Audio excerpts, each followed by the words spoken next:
Salut un monde de papillons. Alors aujourd'hui une vidéo que j'avais promis sur la page, donc c'est en fait une vidéo pour répondre aux questions de Marie concernant mon voyage en Amérique latine. J'ai reçu pas mal de questions et du coup je me suis dit que ce serait chouette de faire une vidéo avec elle. Donc juste peut-être deux mots pour présenter Marie. Marie c'est une amie. Je l'ai connue il y a 3 ans sur Facebook sur une page de spiritualité. Et on s'est rencontrés, donc on a échangé pendant une année ensemble. Et ensuite, on s'est rencontrés au Cambodge à un stage de spiritualité avec Johanna Awakening, pour ceux qui ne connaissent pas. Et on a vécu une semaine ensemble au Cambodge pour vivre cette expérience de fou. Et du coup, on a gardé contact et on continue à échanger sur nos vies, sur ce qu'on vit au quotidien et nos expériences. Et du coup, on s'est dit que ça pourrait être chouette de faire cette petite vidéo pour toi. Alors, bon visionnage de vidéo. Je pense que je vais devoir la couper en plusieurs fois parce qu'il y a pas mal de questions.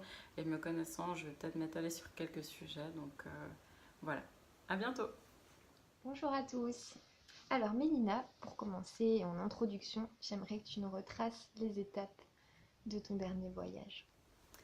Alors, du coup, pour retracer mon voyage, celui que j'ai fait fin 2010, fin 2016, début 2017, donc j'ai fait le Pérou, j'étais à Pucallpa, San Francisco surtout, parce que les autres, enfin Lima, voilà, je n'ai pas vraiment visité.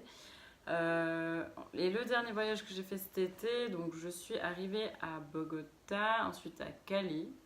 À Cali, je suis restée quelques jours où j'ai ma famille, donc je suis restée pour des raisons personnelles. Et ensuite, je suis partie dans les Caraïbes, dans une île, sur une île colombienne. Après cette île-là, j'ai fait surtout la partie nord de la Colombie, donc Rio Hacha. Ensuite, je suis montée à El Cabo de la Vela.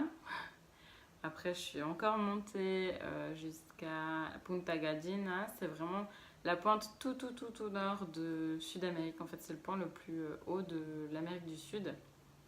Et après ça, je suis redescendue sur la côte, donc en direction de Palomino, Minca, Santa Marta. Et puis après de Santa Marta, j'ai décidé de retourner à Bogota. Et de Bogota, je suis descendue tout au sud, vraiment la partie la plus au sud de la Colombie, parce que tout le centre un peu de la Colombie, je l'ai déjà visité depuis que je suis gamine en fait. Donc je voulais surtout aller dans le sud où j'avais jamais été.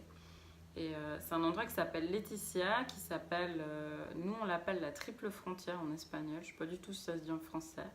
Mais en fait, c'est que si tu veux, il y a la pointe et du coup, il y a la Colombie, le Pérou et le Brésil. J'essaie de faire pour vous, je suis pas sûre d'être dans le bon sens, mais voilà. Donc il y a 3 frontières et en fait, toutes ces frontières-là sont délimitées par l'Amazone, en fait, le fleuve. Donc voilà. Après de là, je suis partie en bateau hamac pendant plusieurs jours sur l'Amazone, 3 jours et 3 nuits, je crois.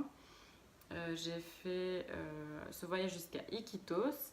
C'est une ville qui se trouve dans la jungle, vraiment qui est coupée du monde, qui est dans une jungle, c'est assez bizarre. Donc là-bas, je suis tombée super malade et du coup, j'ai pas du tout pu faire Tarapoto ni Chachapoyas comme je voulais. Mais du coup, je suis restée à Iquitos malade comme une merde, franchement, c'était horrible. Mais voilà, il fallait que je m'arrête, il fallait que je stoppe entre guillemets, la cadence. Et après de là, du coup, j'ai renoncé à Tarapoto et Chachapoyas. Je suis descendue à Lima et depuis Lima, je suis descendue à Ica.